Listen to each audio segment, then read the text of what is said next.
Good afternoon, and welcome to another ridiculous episode of Diatribes from the Voice of Doom. Now here's your rambunctious and rapacious host, Voice of Doom.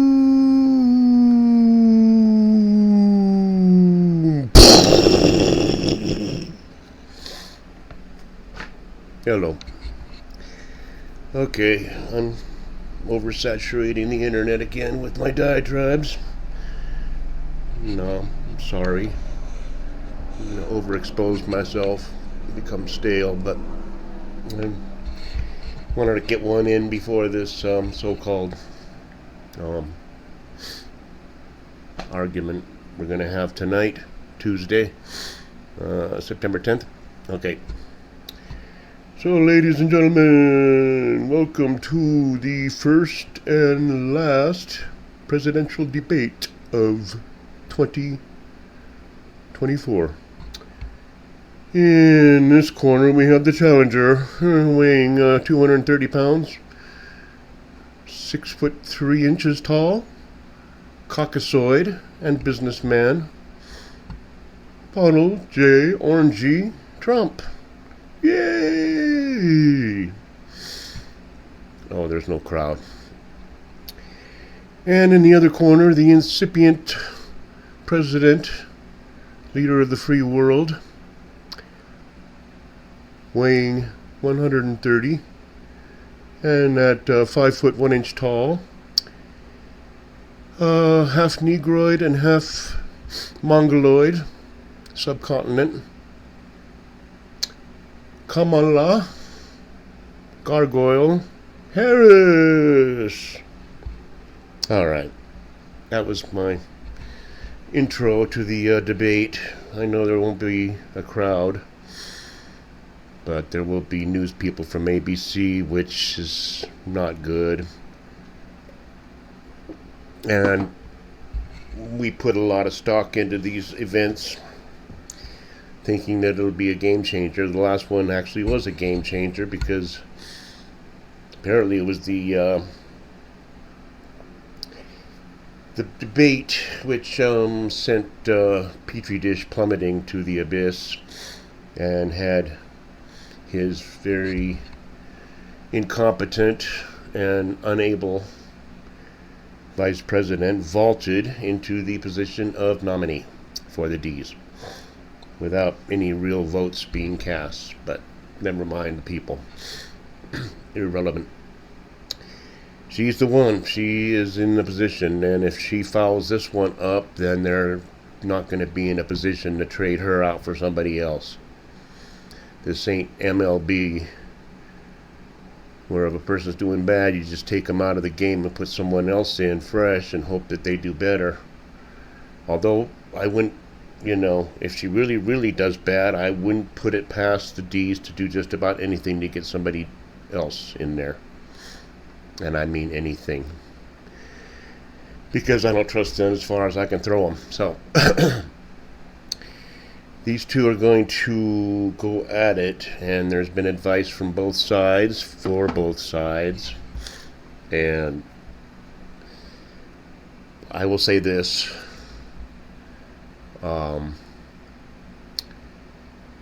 Kamala is not totally stupid, so she might be able to keep composed and respond to questions with some sort of a sentient answer, or things that sound sentient. I mean, with politics, you can just about say any pap smear and have people just accept it because they don't know that they're hearing platitudes, or they know it but they're so used to it that they don't, they would go into shock if someone actually gave a concise answer to a problem.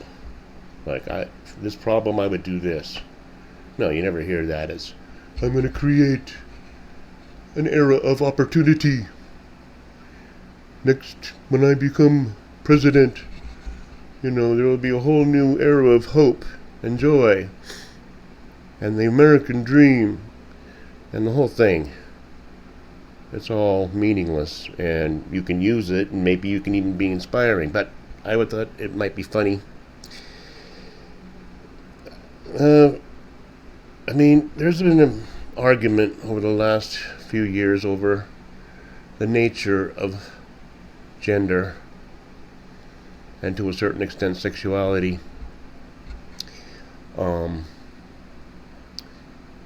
And it's blurred the definition of what a female is, what a male is. And it's become pretty much a capital offense to insinuate in any way that there's a difference. Because if you insinuate there's a difference, then you're insinuating there's a hierarchy of paternalistic male supremacy. So if there's no such thing as a male or female, then you can't say anyone's superior. But let's just say there's been some controversy here and there about that subject. Now, I think anybody who has eyes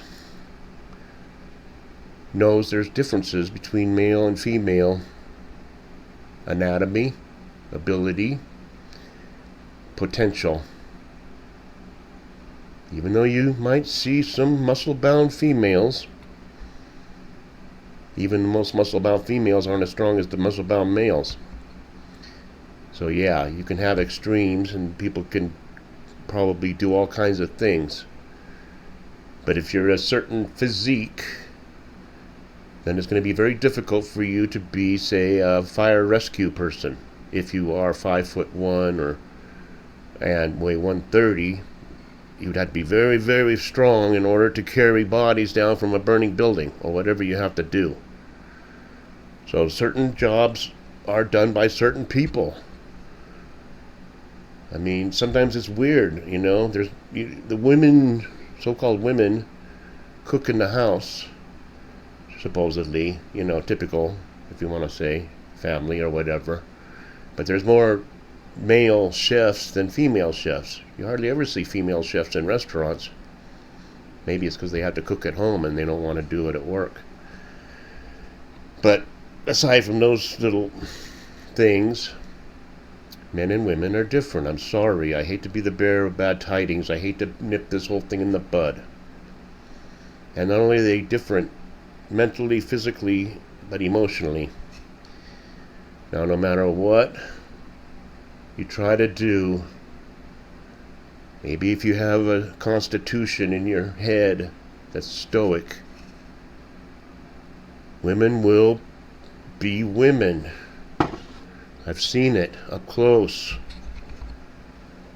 I won't go into detail about what I've inserted, but I've helped my wife with PMS, severe PMS. And it's bad, it's ugly now.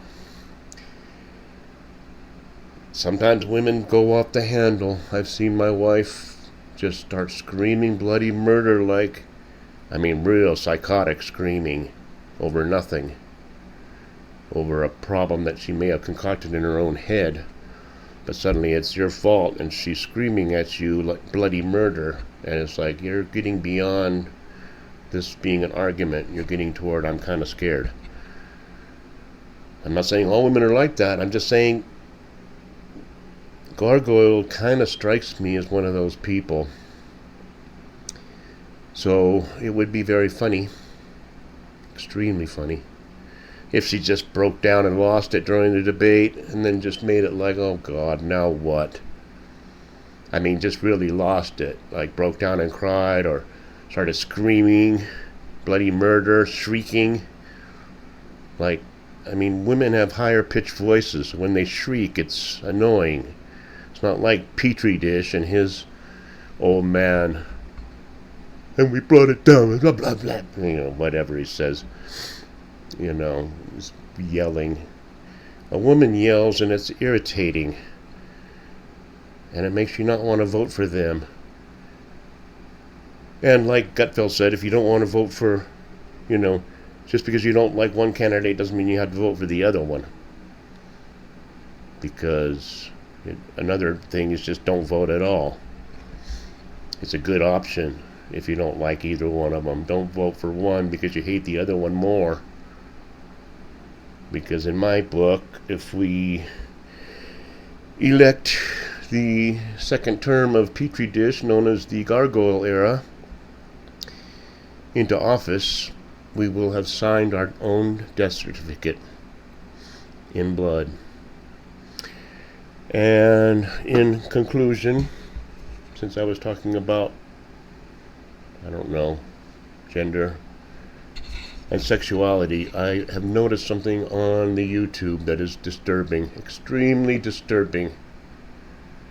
And I hope that YouTube notices it, because the camel's nose has been under the tent and now the head's starting to squeak through. And pretty soon the whole body will be in there taking down the whole structure. But there is a preponderance on my feed, especially in the shorts, of PDA by same-sex teens and tweens. Specifically, boys frolicking in bed and girls kissing, which is by all rights, I guess, if you want to be fair, then people of gay persuasion should have the same rights to affection as everyone else. But that doesn't mean PDA is acceptable by any sex or gender. Just people don't like it. They don't like watching that. You just take it home. Take it inside. Or take it outside. Whatever. But I'm seeing a lot of it, and I'm not only seeing a lot of openly gay teens on the shorts, you know, doing stuff that right now it's not considered illegal to show. But it's very, you know, insinuating. And people still aren't really comfortable with that. I mean, they're just trying to get more and more, because they got so much in the last 4 years as far as disrupting society and turning everything upside down, that it's time to move on. And that's PDA on YouTube, girls kissing and boys frolicking and whatever, being openly, you know, affectionate on the shorts. But there's a third thing that's even worse, and it's called pedo. And it is people who are 18 or 19 liking people who are 12. Well, it's not that big an age difference. They used to get married at 14 back in the Bible's days. Yeah, the Virgin Mary was 14, okay. So, I just don't like it. I've always been against that. So, I know this was off the cuff. I didn't say much. I wanted to get one in before the debate and tell you what I hope to see. I hope Orangey doesn't lose it, and I hope he doesn't interrupt, and I hope he doesn't sigh too loud, because it might be overheard by the gargoyle. And you gotta be careful around women. You don't want to sigh too loud, and you don't want your eyes to roll too loud, or they'll see it and hear it, and then they'll go after you. But yeah, it'd be cool if she lost it.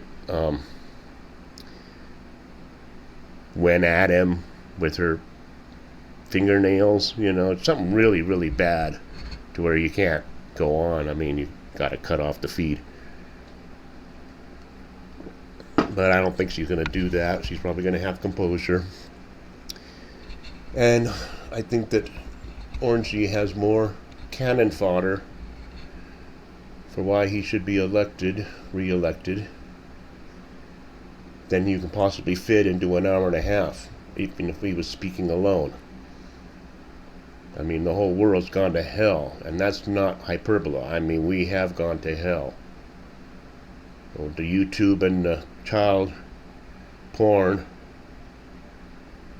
and the world blowing up everywhere, and no end in sight, because they're fighting impossible wars.